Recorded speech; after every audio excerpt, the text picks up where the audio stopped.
Hello guys, welcome back to another video. তো আজকের ব্লগটা ছিল অন্যরকম ব্লগ।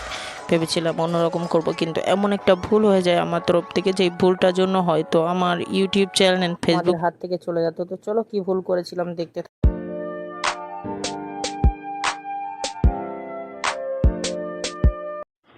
তো আমরা দিনের শুরুতে উঠলাম, উঠে এবারে মনে করেন যে ব্রেকফাস্ট করে মানে নাস্তা পানি করে এবারে বের হলাম একটা কাজে। সেই কাজটা হচ্ছে মানে আমার স্কিনের একটু প্রবলেম ছিল, তার জন্য একটা বোর্ড ইলিউশন আনার ছিল।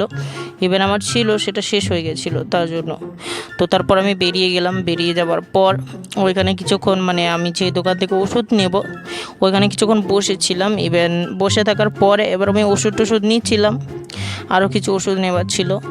ওইখান থেকে নেওয়ার পরে আমার মানে মাথায় ছিল না যে ওইখানে মানে ফোনটা পড়ে গেছে। ঠিক আছে, পড়ে গেছে বলতে মানে ওইখানে রেখেছিলাম, ভিডিও নিচ্ছিলাম। ভিডিও নেওয়ার পরে এইখানে দেখতে পাচ্ছ আমি যে ভিডিওটা নিচ্ছি, এইখানে মানে আমি মূলত ফোনটা রেখে চলে গেছিলাম।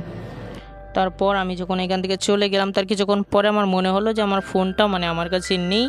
তো তখন আমার মাথায় হাত চলে গেছে, ভাই আমি মানে ফোন কোথায়। ওইখানে মানে আমার ইমেল অ্যাড্রেস থেকে শুরু করে সমস্ত পাসওয়ার্ডের ডিটেলস ওইখানেই দেওয়া রয়েছে। ঠিক আছে, মানে ওই ফোনে মানে যেটা এখন আমার হাতে রয়েছে এই ফোনে মানে সব কিছু সেভ করা রয়েছে। তো মানে এটা যদি চলে যায় আমার হাত থেকে, আমার আর কিচ্ছু করার নেই। মানে এখানে কোনো কিছুই আমি লগ ইন করতে পারবো না, মানে পুরো মানে ইমেল পাসওয়ার্ডটাই তো জানি না না।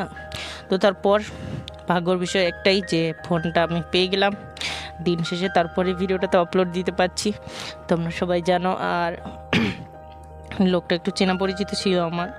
তো দিন শেষে একটাই কথা বলবো যে তোমরা ফোনগুলো যারা ভিডিও ক্যাপচার করো, প্লিজ ফোন টোনগুলো একটু সেমলে কাজ করবে, না হলে হয়তো আমার মতো বিপদ আপনাদেরও আসতে পারে। আজকের জন্য এতটুকু।